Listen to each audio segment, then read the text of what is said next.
we reach the end of our journey today, our final speaker invites us to see fear not as an enemy, but as a messenger. Please join me in giving a warm welcome to Penny.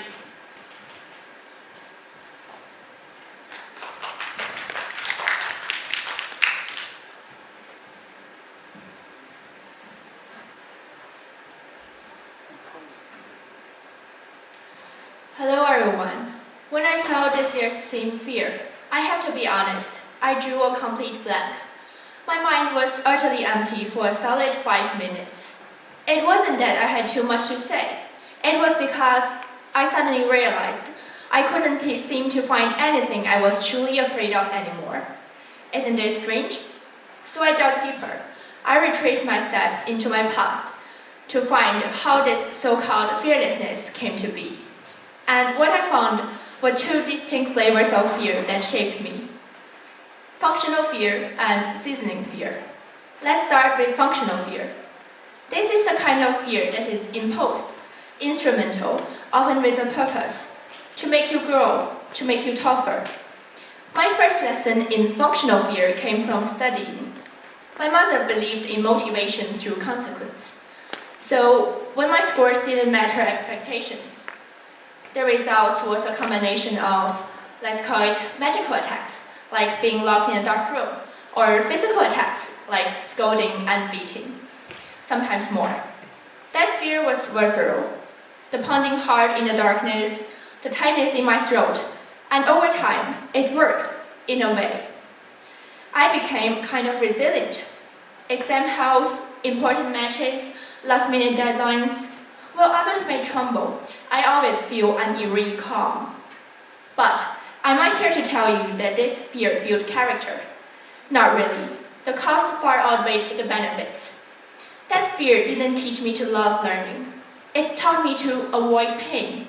It taught me shortcuts, like copying answers just to get the right result, not to understand.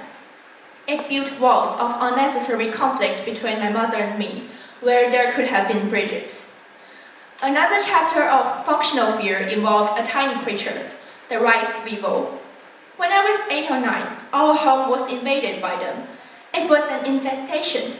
They were everywhere, in the cupboards, on the desks, and yes, even in my bed. I was terrified. Every night was a nightmare. I'd call for my mother, pleading for her to remove the bugs. But she, frustrated and tired, would often dismiss me. At that time, I felt utterly helpless, isolated, and crushed. I was afraid of the bugs, but also afraid of being scolded for not sleeping. Through tears, I developed a method, my tape trapping technique, and dealt with them myself. I got over that specific fear. My courage was tempered. But was this a victory? No. It felt more like a surrender to loneliness. I wouldn't call it bravery fought through fire. It was survival born of desperation. Looking back, my heart aches for that little girl. I would never want her to experience the same thing again, even if it did grant her a supposed immunity to insects. This kind of functional fear teaches resistance, but not love. It builds fortitude, but often at the price of connection. Now let me introduce you to the second type, seasoning fear. This one is different. It's like pepper or wasabi, a sharp, intense, but ultimately temporary spice. It added flavor to life, and sometimes you will even learn to crave it. This is the fear I feel right before stepping onto a stage like this one. I used to be a bit socially anxious. Speaking up in class usually made me blush. But I made a choice. I chose to put myself in situations that scared me, raising my hand in classes, debating, and performing. That quickening heartbeat before stepping into the spotlight became anticipatory. This is also the fear of roller coasters and bungee jumping.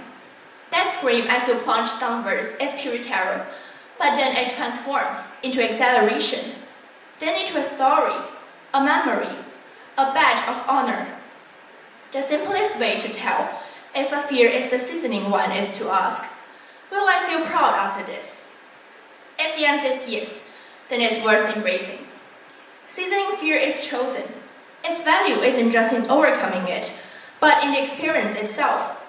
It's a safe adventure, letting you taste losing control without truly being harmed. It taught me that fear isn't always an enemy. It can be a catalyst, a thrill, a teacher that shows you your own capacity for growth. So back to my initial silence. Why do I feel fearless today? It is not because I've eliminated fear. It is because that I've learned to reclassify it. I've learned that fear is a signal, not a defect. Functional fear taught me to ask, is this fear causing pain without purpose? Is it worth the cost? If not, then it's not a fear I need to conquer. It's a boundary I need to set, or a situation I need to change. Seizing fear taught me to ask, does this fear, though uncomfortable, lead to growth? Does it make me feel more alive? If yes, then I can choose to welcome it, to act with the fear, not in its absence. I've learned that fear often needs companionship, not isolation. I often wonder if someone had sat with me in that dark room, or had helped me deal with those bugs, would I have learned a better way to cope? I believe so. Fear shouldn't always be a solitary battle. It can be a shared human experience, just like us here today, sharing our tremors and our triumphs. We are often told to conquer fear, but today I want to suggest something completely different. Fear doesn't always need to be conquered. It needs to be understood. It's not a boggart that must be ridiculed into hiding with a laughter spell. We can't erase fear, but we can choose not to let it kill our ability to think, to act, to connect. So to that little girl in the dark room, to the one crying over bugs, thank you not for being brave, but for teaching me what true bravery is. It's not about being unscathed. It's about moving forward, bearing our scars, and knowing that our trembling moments can become sparks to light the way for others. It's about choosing, again and again, to step into the spotlight, even when your voice shakes.